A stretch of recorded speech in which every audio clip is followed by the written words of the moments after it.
2006 Dodge Caravan. Going to remove the steering rack. It's leaking.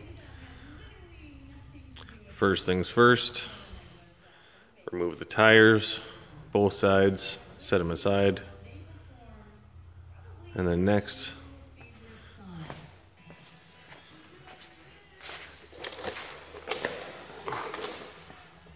we're going to remove this bottom cradle here.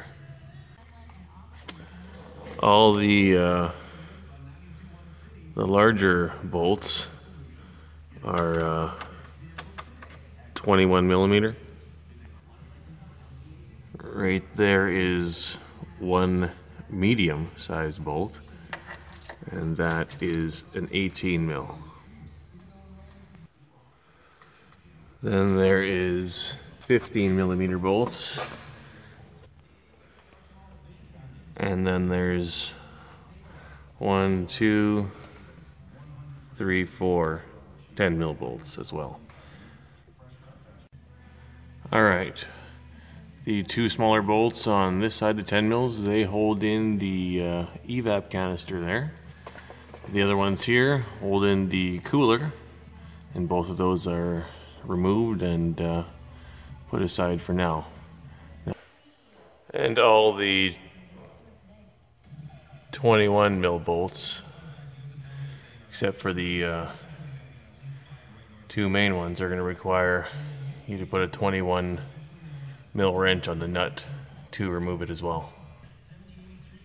I'm going to leave the smaller of the two bolts in there so I can take out this larger one that was a little bit tougher to turn, just so something holds it up, and yeah, I figure it's probably doing it better that way.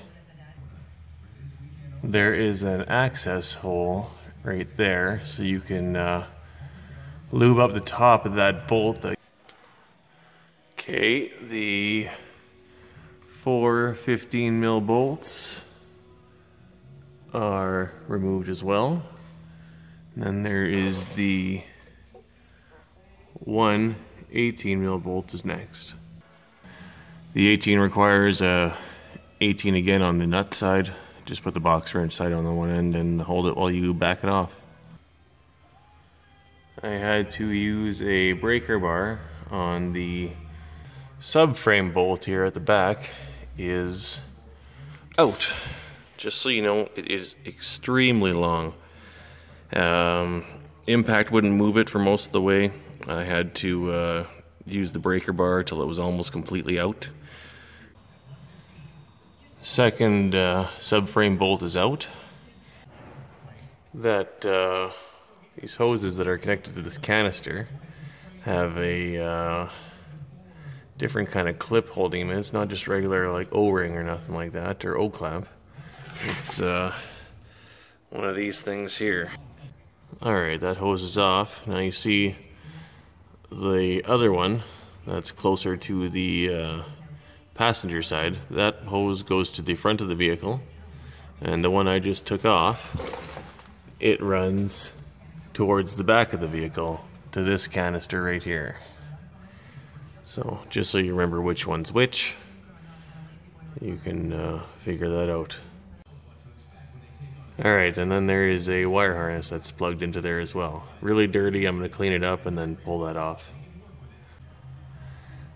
Okay, you don't have to take that red clip all the way out. You just have to move it out a little bit, and then it releases the lock that holds that into place, and then you just push on this tab up there a little bit and it slides right out. And then the unit is out.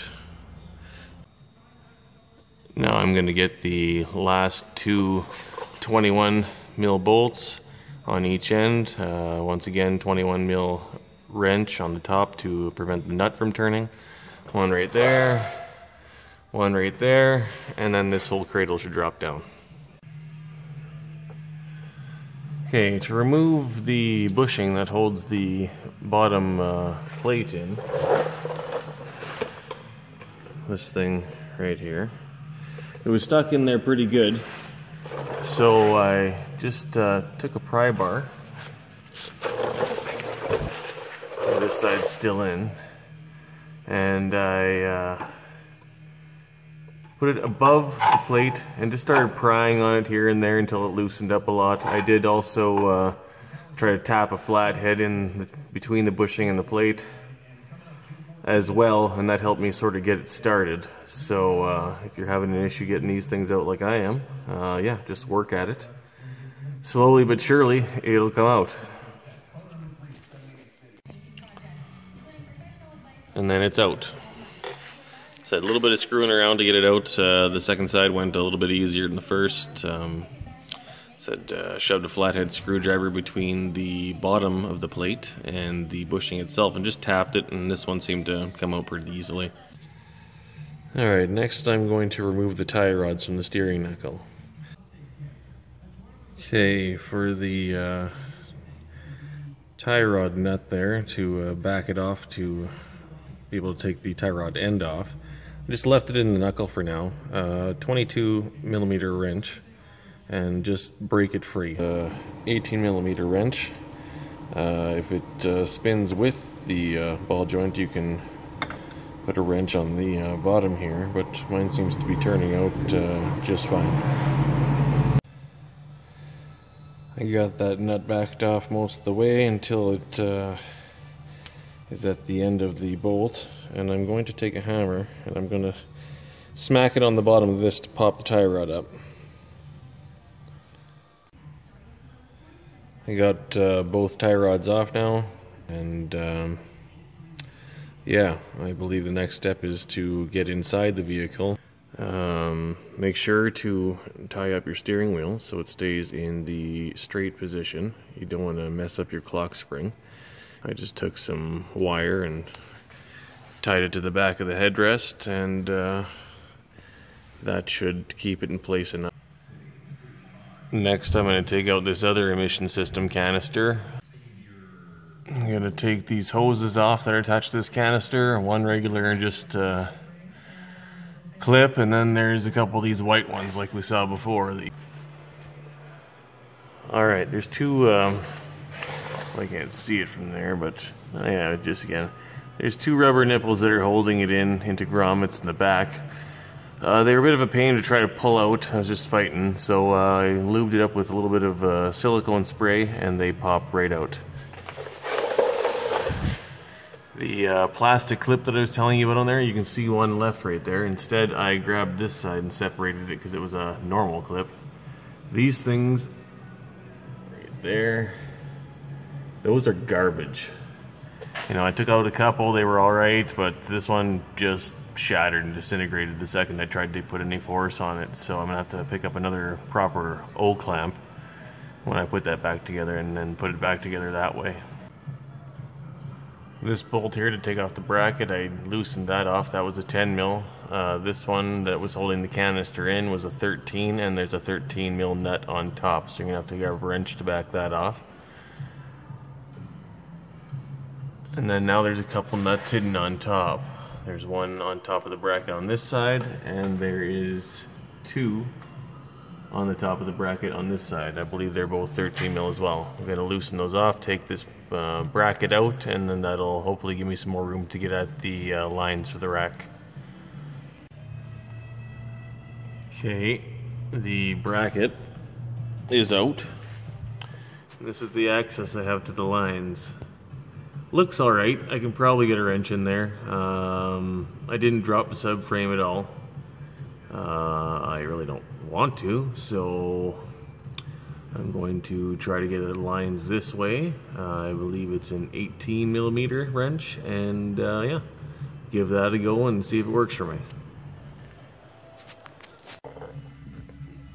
I'm going to remove the brackets that are holding the lines in. There's one here, and then one on that side right there.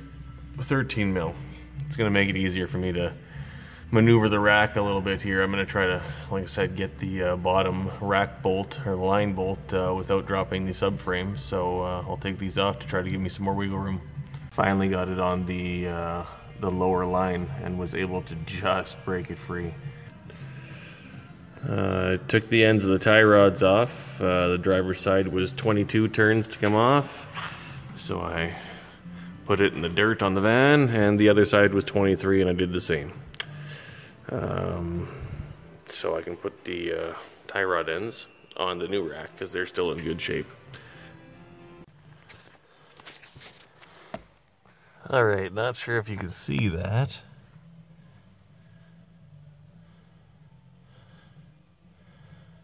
But there's the shaft and there's the nut underneath the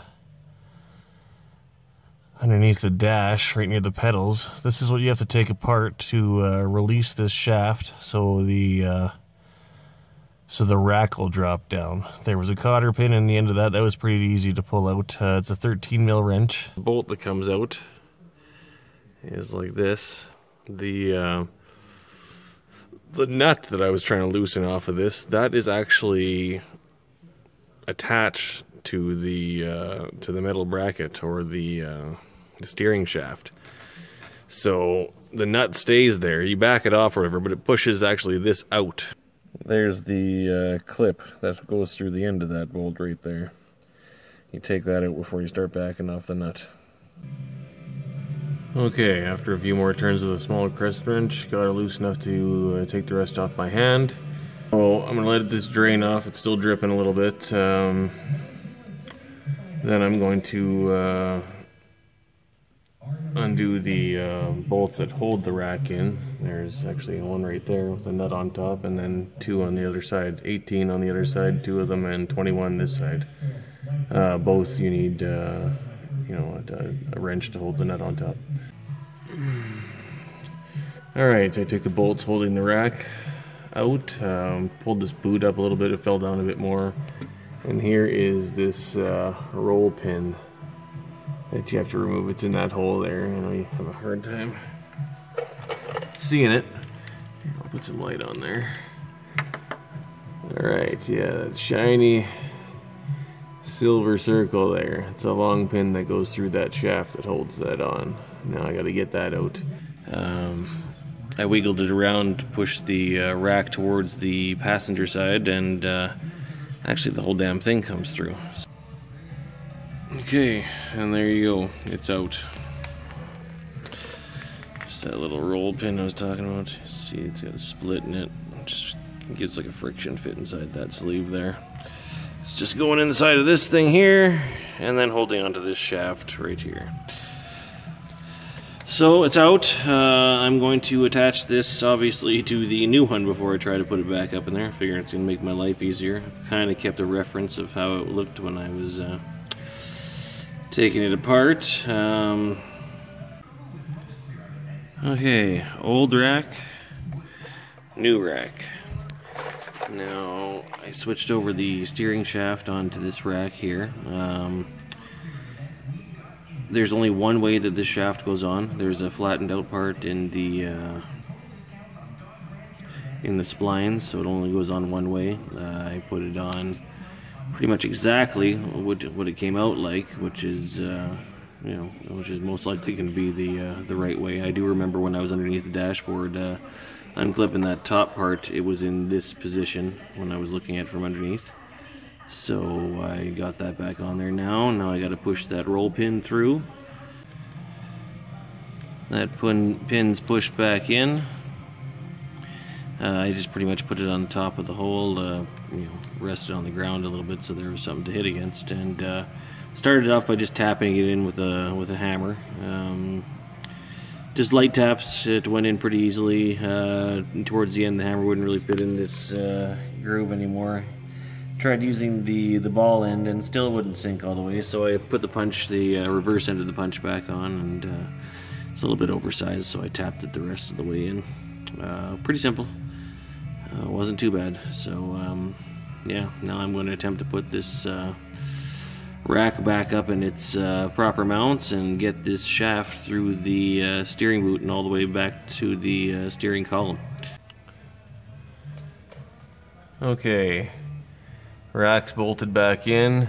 The 21 on that side right there, nut on top 21, bolt on the bottom 21.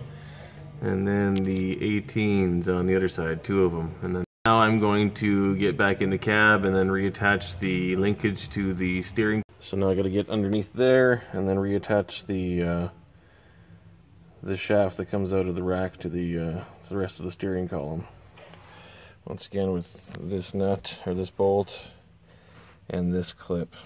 The nut is still on the shaft, it's riveted on there.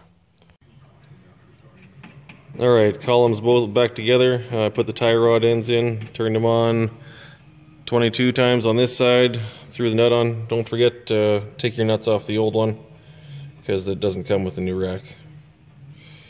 And then 23 turns on the other side, put it in the knuckle loosely for now, snug it up later.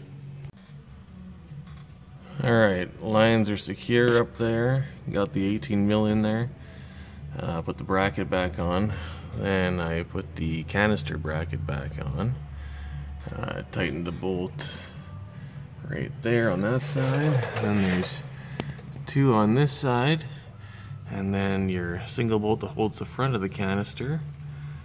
Put that in too. Hose has got to go on next.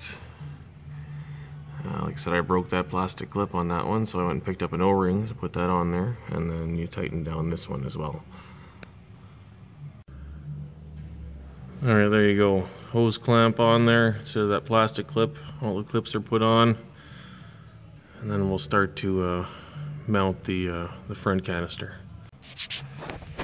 Alright, got the cradle back up there.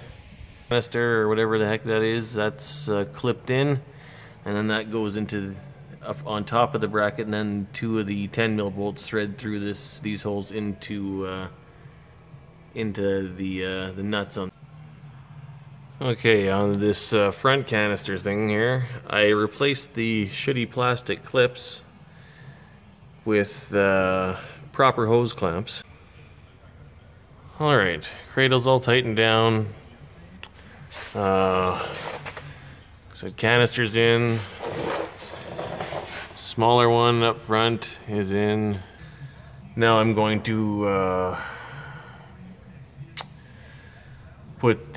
secure the tie rods down to the steering knuckle. I'm going to fill the pump with ATF. That's what it calls for instead of power steering fluid. It calls for automatic transmission fluid. And I'm going to purge the system of all the air, and then the job should be complete. Alright, I've lowered the vehicle down. There's the power steering fluid reservoir. I'm going to start pouring the ATF in there, and then I'm going to get in the vehicle and crank the wheels side to side about a whole bunch of times, 30 times at least, and purge all the air out of the system. And then I'm going to start it up and do the same after I do it without it running, and if it drops any, I'll top it up as needed. Okay, I filled up the reservoir there, turned the wheel back and forth 10 times, went and topped it up, then turned it back and forth each side, counting as one. Another 10 times, once again topped it up, and then did another 10 times, and it held pretty much a liter or a quart. Drove it around, so if it needs to work any more air out of the system, I'll just top it up as needed. But yeah, that's how you change a power steering rack in a 2006 Dodge Caravan, Grand Caravan, Town and Country. Yeah, so hopefully this video